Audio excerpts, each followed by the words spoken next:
তো পৃথিবীর সর্বশ্রেষ্ঠ সম্পদের নাম হচ্ছে ঈমান। আজকে যে বক্তৃতা দেব আপনি 20 বছর মনে রাখবেন ইনশাআল্লাহ।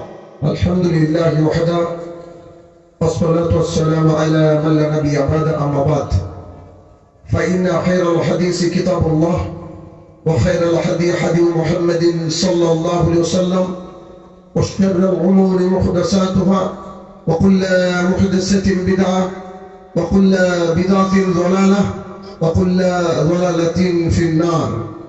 فأعوذ بالله من الشيطان الرجيم. يا أيها الذين آمنوا اتقوا الله حق تقاته ولا تموتن إلا وأنتم مسلمون.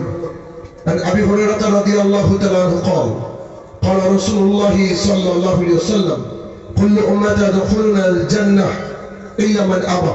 قيل يا رسول الله من أبى؟ قال من أطاعني دخل الجنة ومن أساءني فقد أبى. عن عائشة رضي الله تعالى عنها قالت قال رسول الله صلى الله عليه وسلم من عمل عملا ليس عليه أمرنا فهو رد. সম্মানিত উপস্থিতি, সর্বপ্রথম আল্লাহ সুবহানাহু ওয়া তাআলার বারগাহে শুকরিয়া জ্ঞাপন করব যে আল্লাহ তাআলা সন্ধ্যা থেকে এই পর্যন্ত দিনের জ্ঞান হাসিলের লক্ষ্যে আপনাকে প্রেরণ করেছে, আপনাদের প্রেরণ করেছেন। যিনি বিচার দিবসের একক এবং একচ্ছত্র অধিপতি, সে রব্বুল ইজ্জাতের বারগাহে শুকরিয়া জ্ঞাপনার্থে আমরা সবাই মিলে বলি আলহামদুলিল্লাহ। অতঃপর সমগ্র মানব জাতির শিক্ষক, সমগ্র মানব জাতির পথ প্রদর্শক মুহাম্মদুর রাসূলুল্লাহ সাল্লাল্লাহু আলাইহি সাল্লামের উপর শতকোটি সালাত ও সালাম বর্ষিত হোক, আমরা বলি আল্লাহুম্মা আমিন। আজ অত্র মাদ্রাসা কোরআন এবং সুন্নাহর যে আয়োজন করেছে, এই আয়োজনে আমার অতীব সংক্ষিপ্ত বক্তৃতার বিষয় মূল্যবান সম্পদ। উক্ত বিষয়ের তথ্য এবং তত্ত্ববহুল, সুর এবং গজল বিহীন কোরআন এবং সুন্নাহ মোতাবেক আলোচনা করার চেষ্টা করব ইনশাআল্লাহুল আজিজ। অনেক জানবি করে আমাদের এত দূরে আসা, আমি আশা রাখবো যে আপনারা প্রত্যেকটা কথাকে মূল্যায়ন করবেন, মনোযোগ সহকারে শুনবেন। আমার আলোচনা শুনে আপনার কিছু না কিছু উপকার হবে বলে আমি মনে করি। আমি যদি আপনাদেরকে শুরুতে আজকে প্রশ্ন করি যে আল্লাহ সুবহানাহু ওয়া তাআলার জমিনে সবচেয়ে মূল্যবান বস্তুর নাম কি, আপনাদের অধিকাংশের উত্তর হবে টাকা। ঠিক বললাম নাকি ভুল? কথা বলতে হবে তোমার সাথে। টাকা মূল্যবান জিনিস টাকা।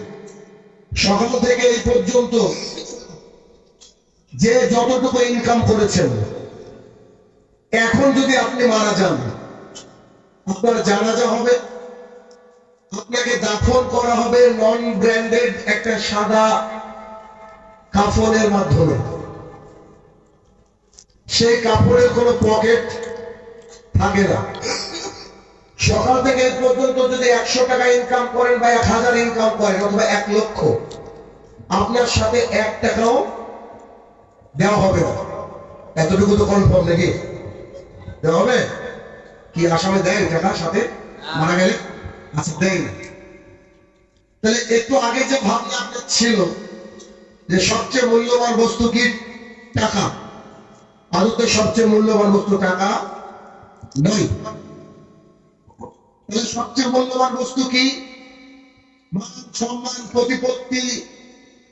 এগুলো এদেশের মাটিতে নাম জানে না এমন একজন মহিলার নাম করবো, এমন মানুষ বিরল, যার নাম হচ্ছে মাদার টেরেসা। শুনেছেন? যিনি শান্তির উপরে নোবেল পুরস্কার পেয়েছিলেন, যিনি এমন একজন মহিষী নারী, তিনি অনেক মানুষের জীবন বাঁচিয়েছিলেন।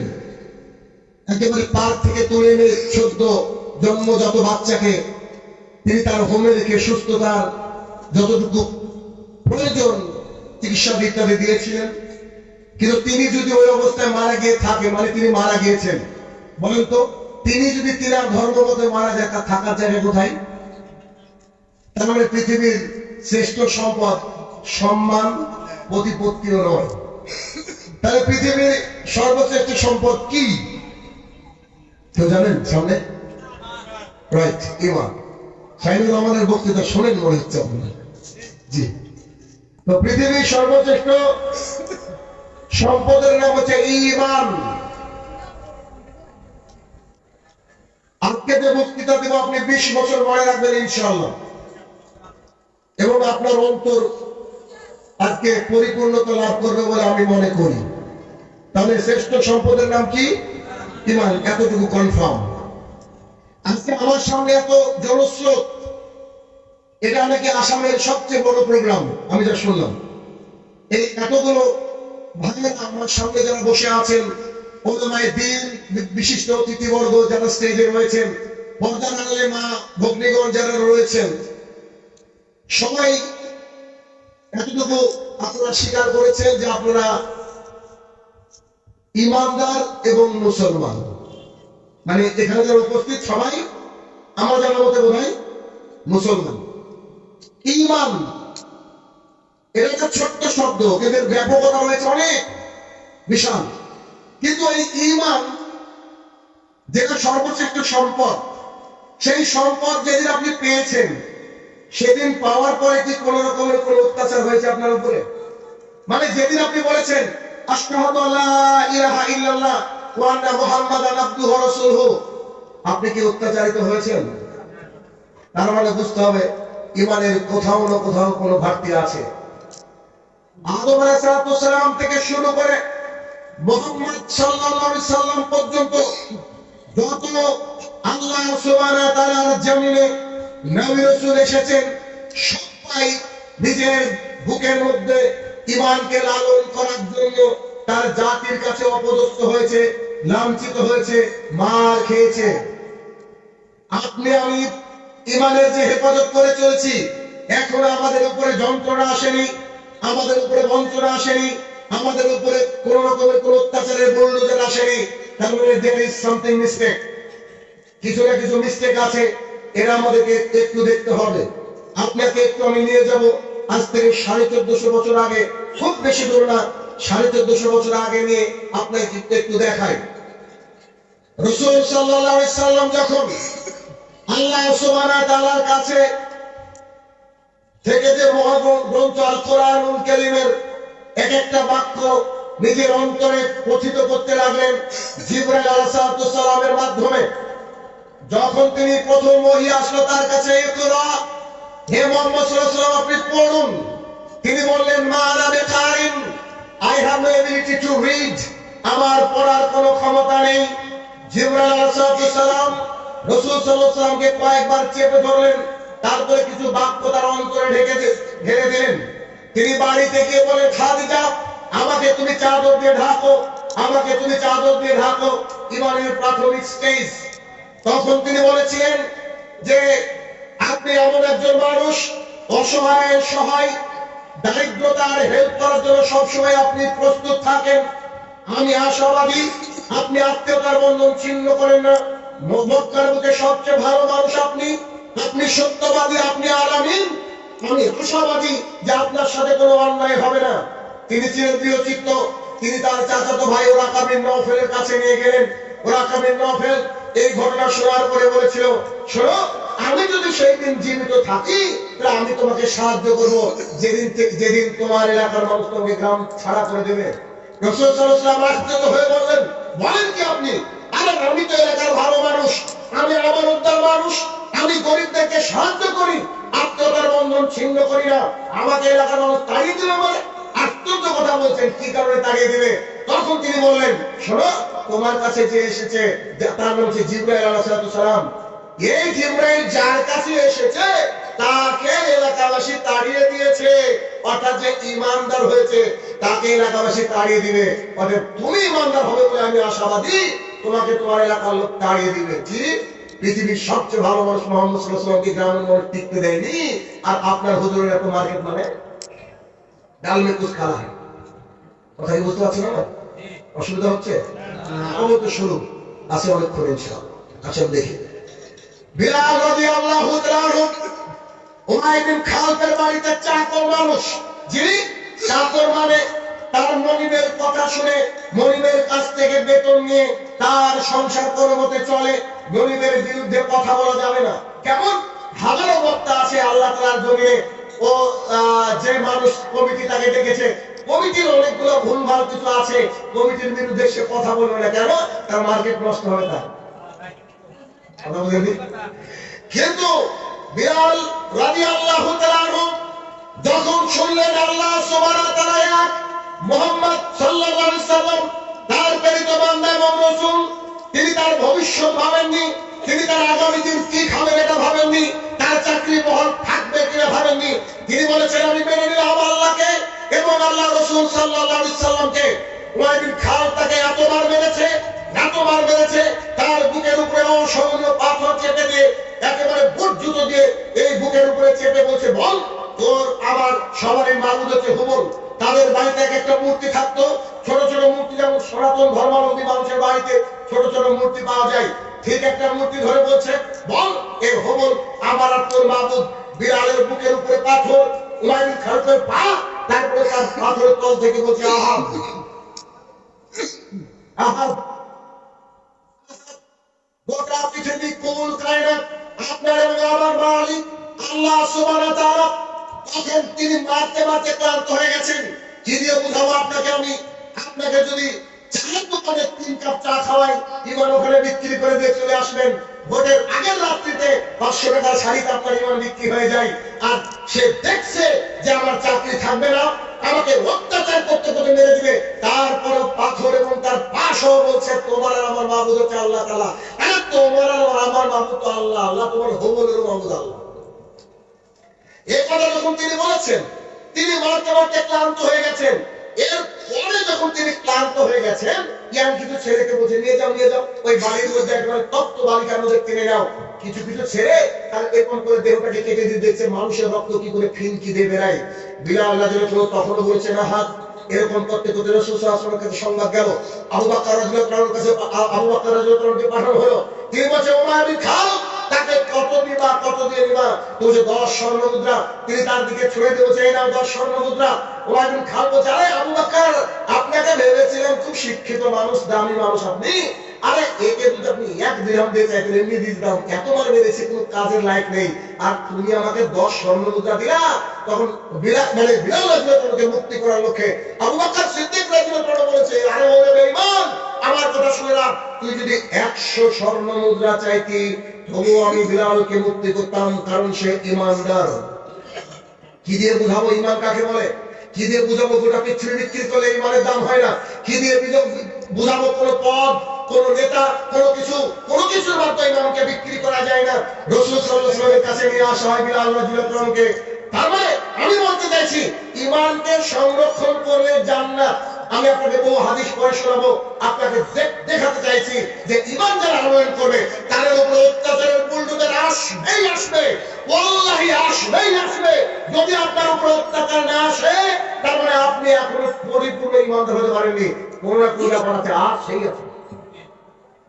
আপনি আমাকে একজন নবীকে দেখাতো যাকে এভাবে ফোন করে নেওয়া হয়েছে, দেখান আপনি একজন নবীকে পাবেন?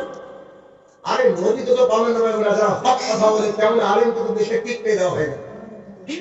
কার কথা বলছেন? টিকতে দেওয়া হয়। আপনারা তো বুঝবান মানুষ, বুদ্ধিমান মানুষ, আপনারা সব বুঝেন।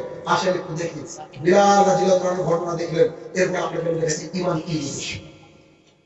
রাসূল সাল্লাল্লাহু আলাইহি ওয়াসাল্লাম একদিন যাচ্ছিলেন মদিনার প্রান্তর দিয়ে, তিনি মদিনায় তাকিয়ে দেখলেন 3 জনকে মুসলমানরা বন্ধ করে রেখেছে। আবু জাহেল এবং সাইবার গ্রুপ। রাসূল সাল্লাল্লাহু আলাইহি ওয়াসাল্লাম তাদের কষ্ট, তাদের দুর্দশা, তাদের কান্না দেখে বলেছিলেন শুধু তোমাদেরকে আজকে আমি এখান থেকে মুক্ত করে নিব, ওইরকম ম্যান পাওয়ার নেই, আমার লোক বল, আমার ক্ষমতা, আমার টাকা পয়সা নেই, তবে আমি এতটুকু বলছি শোনো, আমি দেখতে পাচ্ছি তোমরা যদি সহ্য করতে পারো আল্লাহ সুবহানাহু ওয়া তাআলা তোমাদেরকে জান্নাতে ঘর দিবে। সুবহানাল্লাহ, আল্লাহ সুবহানাহু ওয়া তাআলা জান্নাতে ঘর দিবে।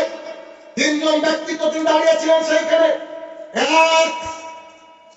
আমার রাদিয়াল্লাহু তাআলা, দুই ইয়াসির রাদিয়াল্লাহু তাআলা বাপ বেটা, তিন সুমাইয়া রাদিয়াল্লাহু তাআলা, একই পরিবারের তিনজনকে লোহার বর্ণ পরিয়ে উত্তপ্ত বালুময় পার করে প্রচন্ড রোদ তার মধ্যে দাঁড় করে রেখেছে। রাসূলুল্লাহ বলছে, I am helpless right now, মানে I have nothing to do, আমার কিছু করার ক্ষমতা নেই, আমি দুঃখিত, কিন্তু আমি দেখতে পাচ্ছি আল্লাহ তোমাদের জন্য জান্নাতে ঘর নির্মাণ করেছে। এতটুকু বলার পর আবু জেহেল এসে সুমাইয়া রাদিয়াল্লাহু তাআলাকে বলছে, বল আমাদের মাবুদ হচ্ছে হবল, অথবা বল আমাদের মাবুদ হচ্ছে এই। তখন বলছে যে অসম্ভব, আমি এটা বলতে পারি না। কেন? আমি এটা করতে বলেছি,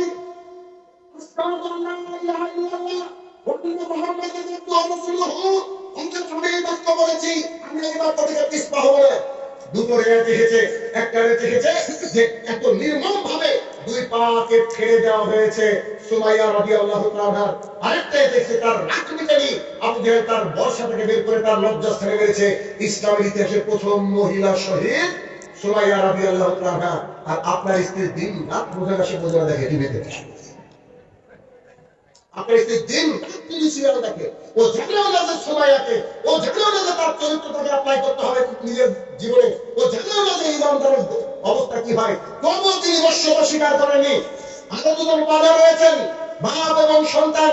ইয়াসির রাদিয়াল্লাহু তাআলা তিনি কষ্ট সহ্য করতে না পেরে সেখানে তিনি মারা গেলেন। একজন বেঁচে থাকলেন আমার তাদের সন্তান। আমি আপনাকে কি দিয়ে বুঝাই ইমান কত বড় দাম, ইমানের যে কত বড় দাম আমি আপনাকে কি দিয়ে বুঝাই। আরেকটু আপনাকে দেখাবো ইমান কি, ইমান কত কঠিন জিনিস। গোটা পৃথিবী একদিকে হবে আর আপনার ইমান একদিকে হবে। এভাবে যদি টিকতে পারেন গোটা পৃথিবীর মধ্যে আপনি সর্বশ্রেষ্ঠ জায়গায় পৌঁছে যাবেন, আল্লাহ আপনাকে পৌঁছে দিবে, নিশ্চিত দিবে। আপনাকে একটু দেখাই, দেখেন সাদ নামে একজন ব্যক্তি ছিল একটা এলাকায়। দেখবেন প্রত্যেকটা গ্রামে এমন এমন একজন সন্তান থাকে যে সন্তানটার মা বাবার প্রতি খুব ভক্তি থাকে, থাকে না? থাকে না? এই গ্রামটায় দুজন ছেলে আছে, খুব মাকে ভালোবাসে, মা যেদিকে বলে সেদিকে যায়, স্ত্রী কথার কোনো মূল্যায়ন করে না। এমন সন্তান আছে না নাই? সাদ ইবনে আবি ওয়াক্কাস রাদিয়াল্লাহু তাআলা আনহু তিনিও এমন একজন ব্যক্তি ছিলেন। তার মা যদি বলতো আপু এটা পূর্ব দিক, তার মা বলছে এটা পশ্চিম, ওর মা আচ্ছা ঠিক আছে এটা পশ্চিম। এমন সন্তান তিনি রাসূল সাল্লাল্লাহু আলাইহি ওয়াসাল্লামের সন্ধান পেলেন। আল্লাহ রাসূল সাল্লাল্লাহু আলাইহি ওয়াসাল্লামের কাছে গিয়ে দ্বীন ইসলাম গ্রহণ করলেন। তার মা জানতে পারলো যে তিনি বেদিন হয়ে গেছেন, মানে তাদের ধর্ম থেকে বেদিন। তো তখন ছেলেকে বাড়িতে যখন ঢুকছে, ছেলেকে বলছে আপু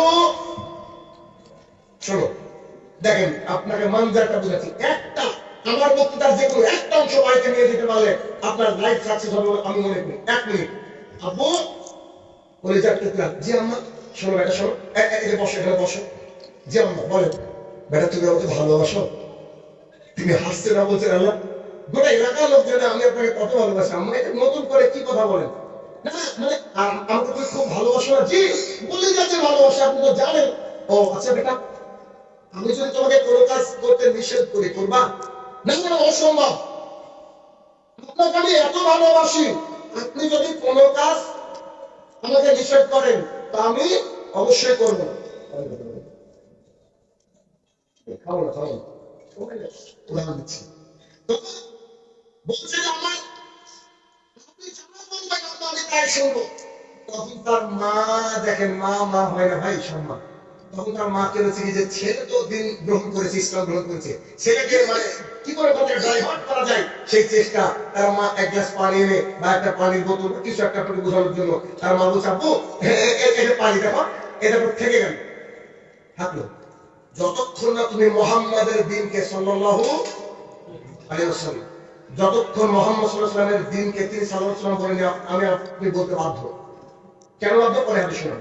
তো তুমি যদি তার দ্বীনকে ত্যাগ না করো, তোমার কলিজার টুকরা আম্মা এই যে পানি দেখলা, এই পানি পান করবে না। মানে কি পানি না পান করা তুমি মারা যাবো, পানি পান করবো না মানে খাবার খাবো না। তুমি দ্বীনকে ত্যাগ করবা, নিজের ধর্মে ফিরবা, তারপরে তোমার আম্মা পানি পান করবে। সাদ রাদিয়াল্লাহু তাআলা মনে করলেন মেয়ে মানুষ আই থিংক একটু পরে ঠিক হয়ে যাবে। বিকাল বেলায় বাড়ি ফিরে দেখছেন না ফ্লাশ করে ওকে দেখাচ্ছে, মা পানি পান করে। মাকে কিছু অনুরোধ করলেন, মা শুনলেন না। এর পরের দিন সকালবেলা মায়ের মুমূর্ষু অবস্থা, কারণ খাবার না খেয়ে থাকা যায়, পানি না পান করে থাকা যায় না। তো ক্ষতি করিয়েন না, পানি পান করুন। আমি আমার একটা চয়েজেবল দিনকে গ্রহণ করেছি, আল্লাহ মাওলানা রাসূল সাল্লাল্লাহু আলাইহি ওয়াসাল্লামকে মেনে নিয়েছি। আম্মা, আমি ভালো দিনে গিয়েছি, আমি ভালো জায়গায় গিয়েছি, আমি আপনার বাচ্চা সন্তান, আমি দিন ইসলাম গ্রহণ করেছি। আম্মা, আপনাকে আমি হাত জোড় করে বলছি আপনি পানি পান করেন। তখন তার মা বলছে, বেটা, গোটা দুনিয়াবাসী দেখুক, গোটা এলাকাবাসী দেখুক যে সাদ তার মাকে কত ভালোবাসে, আর মায়ের কথা শুনছে না, তাই মা বিনা পানি পান করে ছেলের সামনে তড়পিয়ে তড়পিয়ে মারা যাবে, গোটা এলাকাবাসী দেখুক। ফাইনালি তার মা পানি পান করবে না। আর সাদ রাদিয়াল্লাহু আনহু ঈমান আপনাকে দেখায়নি, এই বাক্যটা সোনার অক্ষরে লিখে রাখা উচিত। সাদ রাদিয়াল্লাহু আনহু সেদিন যে বাক্যটা বলেছিলেন, তিনি বলেছিলেন, আম্মা, শুধু আপনি নন, আল্লাহি, আল্লাহর কসম করে বলছি, আমার আল্লাহ সুবহানাহু ওয়া তাআলা যদি আপনার মধ্যে 100টা জান ঢুকে দেয়, অথবা আপনার মতো 100টা আম্মা আমাকে দিয়ে দেয়, প্রত্যেকটা আম্মা যদি আমার সামনে তড়পিয়ে তড়পিয়ে মারা যায়, তবুও আমি মুহাম্মদ সাল্লাল্লাহু আলাইহি ওয়াসাল্লামের দিন থেকে ফিরবো না, এটা ঈমান। কি দিয়ে বোঝাবো আপনাকে আমি? কিভাবে সম্ভব আপনাকে বোঝাবো? এই সাহাবা রাদিয়াল্লাহু তাআলা বুখারী একবার শুরু অধ্যায়ের হাদিসে এক পর্যায়ে বলছেন, আমি যখন বাড়ি থেকে বিতাড়িত হলাম, আমি পেটের ক্ষুধায় এতটা যন্ত্রণা উপভোগ করেছি, আমি মাঝে মাঝে বাবলা গাছের পাতা, ভুবলা গাছের পাতা খেয়ে খেয়ে জীবন ধারণ করেছি, তবুও আমি ঈমান থেকে পিছপা হইনি। আমার প্রিয় আসামের ভাই বোনেরা, কি দিয়ে বুঝাবো ঈমান কত বড় কঠিন জিনিস? গোটা পৃথিবীর বুলডোজার যদি বুকের উপর দিয়ে চলে যায়, তখন আপনাকে বলতে হবে আশহাদু আল্লা ইলাহা ইল্লাল্লাহ ওয়া আন্না মুহাম্মাদান আবদুহু ওয়া রাসূলুহু। এই ঈমান যদি মুসলমানেরা আবার ফিরে আসে, নতুন করে বাবলি তৈরি করা লাগবে না, বাবলি এমনি তারা দিয়ে দেবে। কি বলছি আমি? ঈমানদারের ভাব, ঈমানদারের ভাব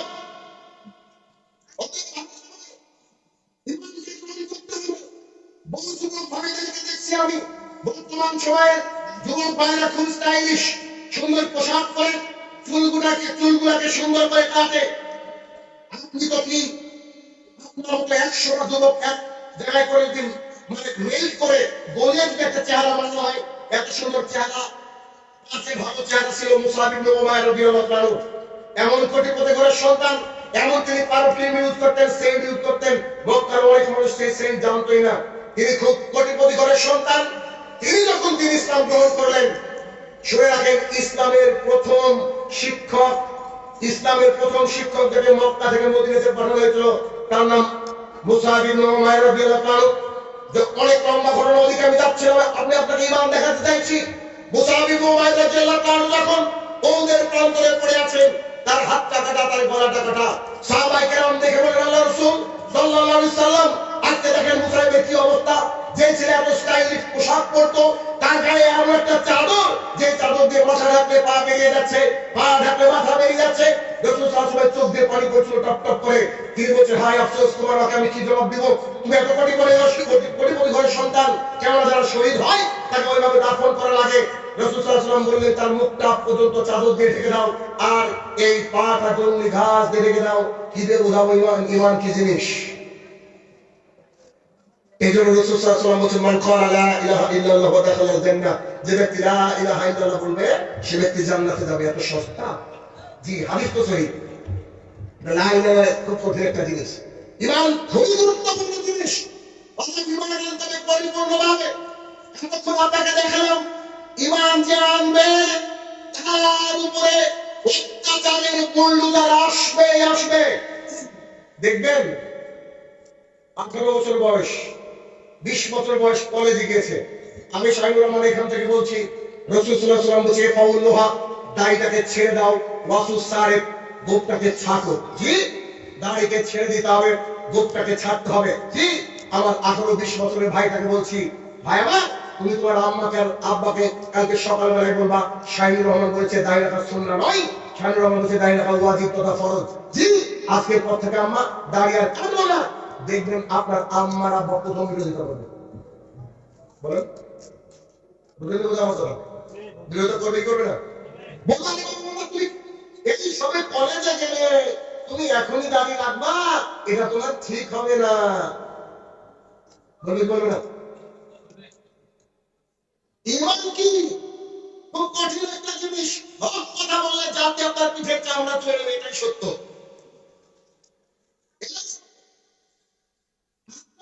যদি টাকুর নিচে যায়, আপনার ওইটুকু অংশ জাহান্নামে যাবে। কে বলছে? মুহাম্মদ সাল্লাল্লাহু আলাইহি সাল্লাম। দলিল মুসলিম শরীফ 195, যে আল্লাহ সুবহানাহু ওয়া তাআলা তিন শ্রেণীর ব্যক্তির দিকে পেছনে কিয়ামতের মাঠে তাকাবেন না, মুক্ত করবেন না, ওই অংশটুকু জাহান্নামে যাবে।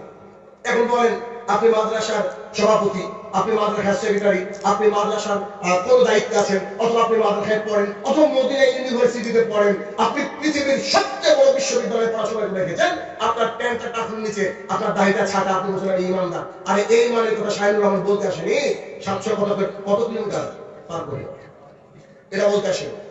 আমি কি ইমান বলতে এসেছি? আসেন একটু একটু করে দেখাই। কিন্তু ইমানের পাহারাদার আমি বলতে চেয়েছি যে ইমান সঠিকভাবে আনলে আপনার মধ্যে, আপনার ইমাম সাহেব যদি সঠিক ইমান আনে, ও আপনাকে মসজিদ থেকে তাড়ানোর প্ল্যান করবে সভাপতি। বুঝতে পারছেন আমার কথা? খুব ভারী পড়ছে, ঠিক আছে না?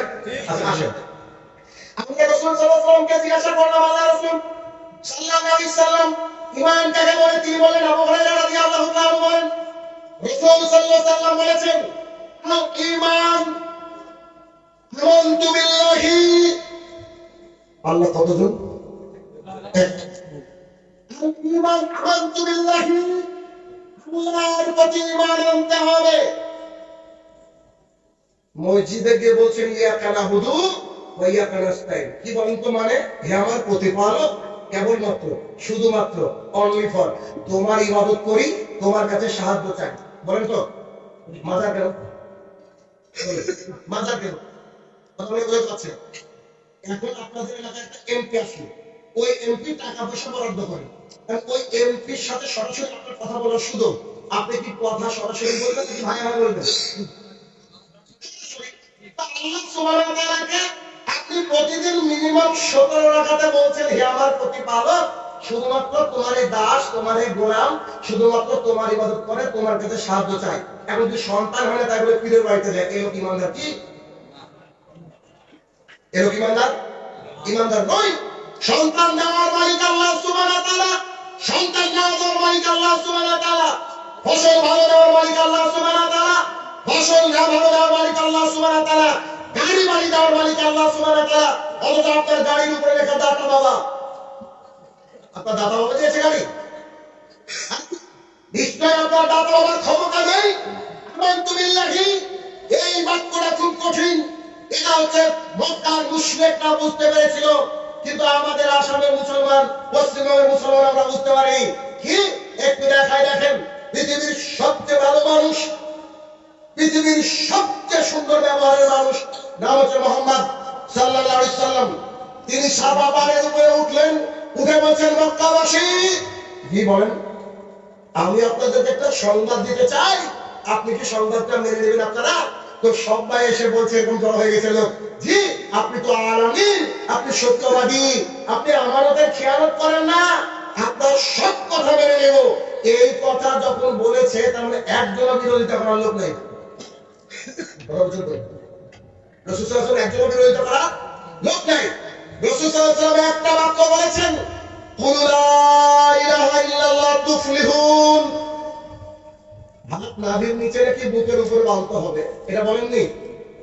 পায়ে পা মিলাতে হবে কি হবে না, এটা তিনি এখনো বলেননি।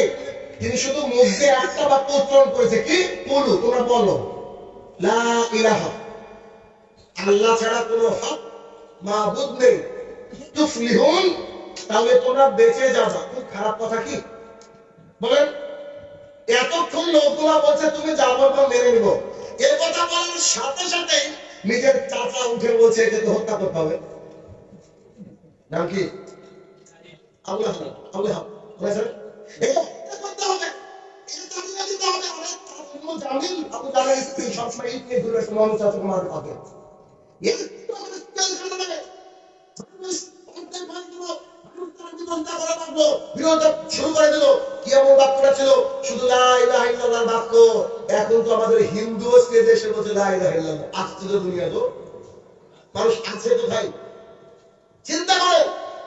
তোমার সাহেব আবু জাহেল কি বুঝেছিল? লা ইলাহা ইল্লাল্লাহ মানে 360টা মাবুদ আমাদের টিকবে না, কাবার সমস্ত মূর্তিকে ভেঙে ফেলতে হবে, এটাই বুঝেছিল। আর আপনি আজকে লা ইলাহা ইল্লাল্লাহ বলছেন, আবার মাজারেও যাচ্ছেন, আপনিও কি কম বুঝে হবে নাকি? যে ব্যক্তি লা ইলাহা ইল্লাল্লাহ বলবে, ও এখন একটা কয়েদি, ওইটা কয়েদখানায় চলে আসলো, ও চাইলে আরাম করে ঘুমাতে পারে না। কেন? ওই যে মুয়াজ্জিন বলছে সালাতু খায়রুম মিনান নাওম, you have no permission to sleep right now. তোমার এখন পারমিশন নাই, তুমি ঘুমাবা। তোমাকে মসজিদে আসতে হবে, তুমি কিসের ঘুম? চলো মসজিদে, তুমি আল্লাহর গোলাম। জেলখানার কয়েদিরা কি আরাম করতে পারে? যখন বোঝে রেডি হয়ে যাও, ভর্তি করবো, তখনই ও গোলানোর জন্য রেডি হয়ে আছে। আল্লাহ সুবহানাহু ওয়া তাআলার মুয়াজ্জিন যখন ডাকবে, ইউ হ্যাভ টু গো, আপনাকে যেতে হবে। আমরা গোলাম আল্লাহ, আমাদের হিসাব চলবে না দুনিয়াতে, যত ইচ্ছা করে আমরা চলবে না। আলহামদুলিল্লাহ, আল্লাহর প্রতি ঈমান আনতে হবে। যে মানুষ আল্লাহর প্রতি ঈমান আনে, তার পৃথিবীর বুকে আর কোনো কিছুর ভয় ডর নাই। যাদের সন্তান হয় না, বিভিন্ন বাবার কাছে যান, তাদের জন্য আমার একটা ছোট্ট নসিহত, দেখেন কি করে ঈমান আনবেন, কি করে আল্লাহর প্রতি ঈমান আনবেন, একটু দেখাই।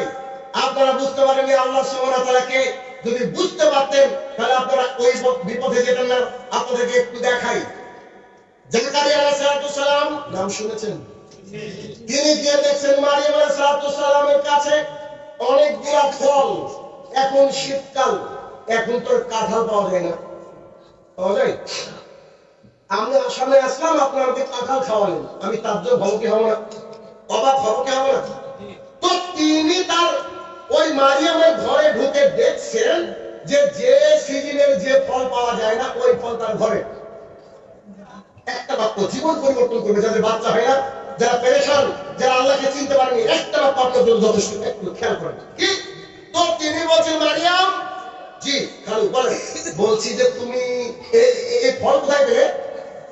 এখন তো এই ফলের সিজন না। তখন তিনি বলছেন, আল্লাহ সুবহানাহু ওয়া তাআলা আমাকে ফল পাঠিয়েছেন। কি পাঠিয়েছেন? আল্লাহ সুবহানাহু ওয়া তাআলা ফল পাঠিয়েছেন।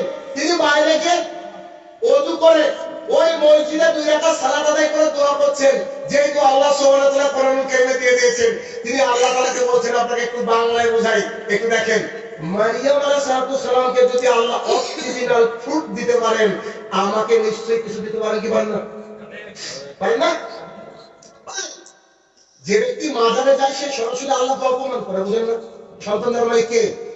আল্লাহ। ও মাজারে গিয়েছে, ওকে মুসলমান আছে? অসম্ভব, মুসলমান নাই।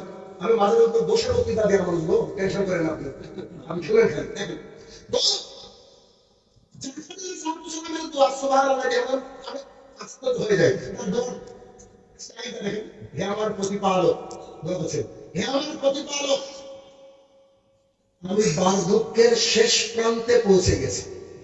বার্ধক্যের শেষ প্রান্তে, বুড়ো তো বুড়ো, বুড়োর আমি লাস্ট স্টেজ, মানে আকাশ কিছু মানবো মেবি বুঝানোর জন্য।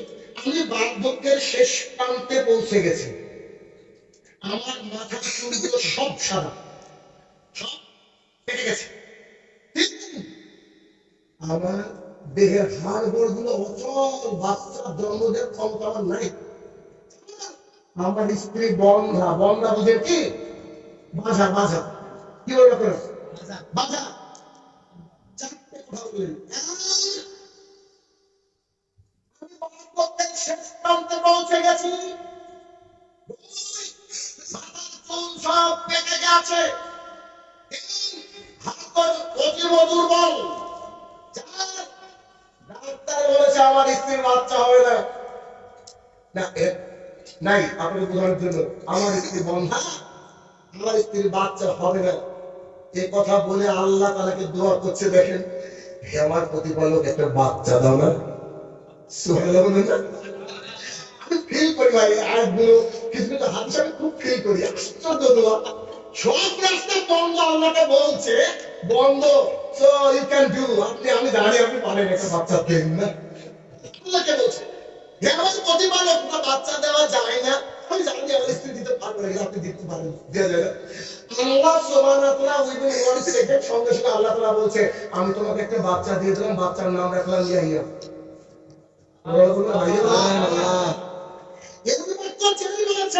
সঙ্গে সঙ্গে তিনি দেখেন, মানুষ তো যতই মহাপুরুষ হোক, যতই নবী হোক, সবাই তো মানুষ। সঙ্গে সঙ্গে আল্লাহ বলছে, আল্লাহ তুমি যে আমাকে বাচ্চা দিলা, নামও রেখে দিলা, এই বাচ্চা কি করে হবে আল্লাহ? আমি যে বার্ধক্যের শেষ প্রান্তে পৌঁছে দিয়েছি, আমার যে মাথার চুল সব পাকা, আমার যে হাড়গোড় দুর্বল, আমার যে স্ত্রীর বাচ্চা হবে না, তুমি কি করে বাচ্চা দিবা? আল্লাহ যে তোমাকে দিয়েছিলাম তখন তুমি কিছু ছিল, তোমার বাচ্চা দিতে পারি না। সুবহানাল্লাহ। হে আমার ভাই,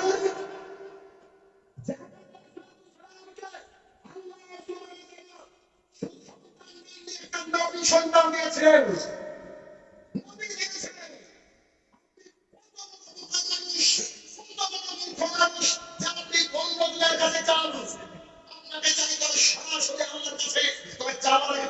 দরজা গুল থেকে দূরে থাকতে হবে না, কারণ হারাম করে তো আল্লাহ কবুল করেন না। লিস্টে না, এমনি এনেছি, এছাড়া প্রয়োজন নেই, এমনি এনেছি। হারাম করবেন না, প্রয়োজনে ভিক্ষা করে খাবেন, অসুবিধা নেই, হালাল খেয়ে দোয়া করেন, দোয়া কবুল হবে হবে। এরকম যে কত কিছু আমার সাথে ঘটেছিল বলবো না, হয়তো আমার বহু বক্তৃতা শুনবেন। আমি এখন নগদ দেখতে পাচ্ছি রাস্তা বন্ধ, আমি বলছি যে আমার প্রতিপালক তুমি, হারাম খাই না আমি পড়িয়ে খাই, আমি ইংরেজি শিক্ষক, গোটা পৃথিবীর বিভিন্ন দেশ থেকে আমাদের ছাত্ররা পড়ে, আমি মেহনত করে ইনকাম করে খাই, তোমাকে ওটা দিতে হবে যে আল্লাহ আমাকে দিয়েছে। আসলে আমাকে দিয়েছে, কেবল আপনাকে দেবে না, শুধু চান চান চান, নিশ্চয় জীব বেড়ে দেবে, কিন্তু আমরা ভুল করি। আল্লাহর প্রতি ঈমান আনতে হবে। সন্তান যদি দিয়ে থাকে তা আলহামদুলিল্লাহ, না দিলেও আলহামদুলিল্লাহ, কারণ অনেকজন সন্তান নিয়ে ফিতনায় আছে। মাঝে মাঝে মনে হয় গলা টিপে মেরে দিই না বাবা, তার মানে আপনি সন্তান পাননি, এর মধ্যে কোনো না কোনো কল্যাণ, বলেন কল্যাণ আছে। যদি কেউ একটা বাক্য মেনে নিত, ওইয়া কারা বুধু ওইয়া কারা স্টাইল, একটা বাক্য মেনে নিলে গোটা পৃথিবীতে কোনো মাজার থাকতো না, কোন পৃথিবীতে হাত দেখা ব্যবস্থা থাকতো না, থাকতো না। সবাই চাইতো আল্লাহ সুবহানাহু ওয়া তাআলার কাছে, দ্বিতীয় আর কোন মানে কোন সোর্স নেই, কোন জায়গা নেই আপনি তার কাছে চাইবেন। এটা চাইতে হবে কার কাছে? আল্লাহ। হাদিস হাদিস বলেন যেগুলো তাবিজ আছে, আল্লাহ বলছে তাবিজ হারাম।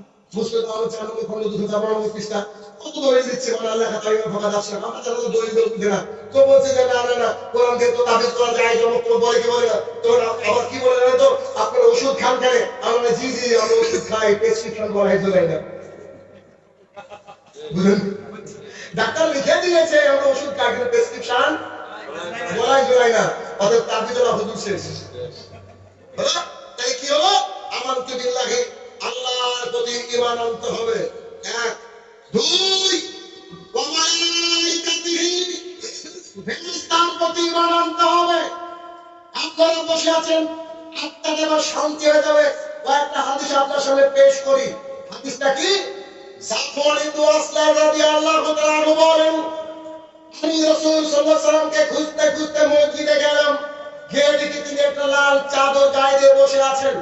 আমি বললাম, আল্লাহর রাসূল সাল্লাল্লাহু আলাইহি সাল্লাম, আমি আপনার কাছে দ্বীন শিখতে আসলাম, ইলম তলব করতে আসলাম। তখন রাসূল সাল্লাল্লাহু আলাইহি সাল্লাম বললেন, স্বাগতম স্বাগতম, আহলান সাহলান। শোনো, যে ব্যক্তি দ্বীন ইসলাম চর্চা করতে আসে তাকে ফেরেশতারা এভাবে ঘিরে ধরে, এভাবে ঘিরে ধরে, এভাবে ঘিরে ধরতে ধরতে ধরতে এদের প্রশংসা করতে করতে 1 নম্বর 2 নম্বর 3 নম্বর 7 নম্বর আসমানে পৌঁছে যায়। না বাক্য মনে বোঝাতে পারছি না। আপনারা এখানে কি করতে এসেছেন? দ্বীন শিখতে। আপনাদের এখন ফেরেশতা ঘিরে ধরে আছে, আপনারা আমার প্রশংসা করতে করতে ফেরেশতা 7 আসমানে চলে গেছে, বুঝতে পারেনি। সুবহানাল্লাহ বলুন। সুবহানাল্লাহ। আয়েশা রাদিয়াল্লাহু তাআলা আনহা বলেন, রাসূল সাল্লাল্লাহু আলাইহি সাল্লাম বলেছেন, যে ব্যক্তি দ্বীন চর্চার জন্য বেরিয়ে পড়ে, তার বাড়ি থেকে রাস্তাটা ধরে নেয় 1 মিনিট। আপনার বাড়ির পাশের গ্রামে আপনি আজকে রাত্রিবেলায় সন্ধ্যাবেলায় একটু আড্ডা দিতে যেতেন বন্ধুদের কাছে, বাড়ি থেকে রাস্তাটা ছিল বন্ধুর দোকান পর্যন্ত। আপনি একটু বাইরে বাজার শপিং করতে যেতেন, আপনার বাড়ি থেকে আপনার রাস্তা ছিল শপিং পর্যন্ত। আপনি একটু কাজের জন্য কোনো অফিসে যেতেন, আপনার বাড়ি থেকে রাস্তাটা ছিল শপিং মল পর্যন্ত বা ওই অফিস পর্যন্ত। সব রাস্তাগুলোকে আজকে বন্ধ করে দিয়ে আজকে এই জামিয়া সালাফিয়া এখানে আপনারা এসেছেন, সবারই রাস্তা ছেড়ে দিয়ে কোথায় গেছেন? আল্লাহ তাআলার রাস্তায়। এবার হাদিসগুলো বুঝতে পারবেন। আমাদের আয়েশা রাদিয়াল্লাহু তাআলা বলেন, রাসূল সাল্লাল্লাহু আলাইহি ওয়াসাল্লাম বলেছেন, কেউ যদি ইলমকে তালাশ করার জন্য কোন রাস্তা ইখতিয়ার করে, আল্লাহ সুবহানাহু ওয়া তাআলা বলেছেন, আমি তার রাস্তাটাকে জান্নাতে যাওয়ার সহজ রাস্তায় পৌঁছে দেব। সুবহানাল্লাহ। জান্নাত কিনতে এসেছি বেটা, বুঝলেন? জান্নাত কিনতে এসেছি কেন? আমরা ইলমকে জানতে এসেছি, দ্বীনকে জানতে গেছি। তো যে ইলম খুঁজে বেড়ায় তার রাস্তাটা কে জান্নাতে ঢুকে দেব? আল্লাহ সুবহানাহু ওয়া তাআলা। যার জান্নাত কিনে দিবেন। এবার কি ভালো লাগছে একটু? আর একটু ভালো লাগে? আবু হুরায়রা রাদিয়াল্লাহু তাআলা বলেন, রাসূল সাল্লাল্লাহু আলাইহি ওয়াসাল্লাম বলেছেন, কোন ব্যক্তি যদি, অনেক লম্বা হাদিস শেষের অংশ, কোন ব্যক্তি যদি ইলম তালাশ করার জন্য বাড়ি থেকে বেরিয়ে যায়, যাদের সন্তান এখনো মাদ্রাসায় যাননি, তারা হাদিসটাকে শুনেন।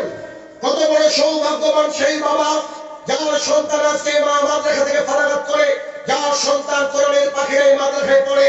একটু খেয়াল করুন, রাসূল সাল্লাল্লাহু আলাইহি ওয়াসাল্লাম বলেন, যে ব্যক্তি ইলমকে তালাশ করার জন্য কোন রাস্তা ইখতিয়ার করলো, সেই ব্যক্তির জন্য জমিনে জড় বস্তু, এমনি বস্তু, আসমানের বস্তু, পানির তলের কিয়ামাকড়, পোকামাকড়, মাছ, পৃথিবীতে যা আছে সবাই তাদের জন্য মাগফিরাতের দোয়া করতে থাকে। বুঝাতে পারেন? এক মিনিট, এই যে ছেলেমেয়েরা এখন হাতে লিফাফা নিয়ে গেল না, ওই ছেলেটার জন্য দোয়া করছে, মাইক করবো, ওর মুখ আছে কি? আল্লাহ পড়াচ্ছে, ওর জন্য দোয়া করছে পানির বোতল, ওর জন্য দোয়া করছে আপনি আমি রুই, ইলিশ, পুঁটি, কয়েকটা মাছের নাম জানি, এমন হাজারো মাছ আছে আমরা জানি না, ওরা দোয়া করছে কার জন্য বলেন তো? যে ইলমকে তালাশ করার জন্য মাদ্রাসা খেয়েছে, আমরা যারা ইলমকে নিতে এসেছি তাদের জন্য। কি দিয়ে বোঝাবো আপনাকে হাদিস কত কোটি টাকা দাম? বলতে পেরেছি? সমস্ত হাদিসের মধ্যে প্রায় আমি মালাইকা, ফেরেশতার কথা বললাম। অনেক নাস্তিক বলে যে যে জিনিস আমরা দেখি না তা মানি না, ফেরেশতাকে দেখা যায় না, ঠিক না? ফেরেশতা আছে এটা বিশ্বাস করেন? জি। একটা ছোট্ট ঘটনা বলবো। আমি সাধারণত ঘটনা বলি এমনি একটু বোঝানোর জন্য।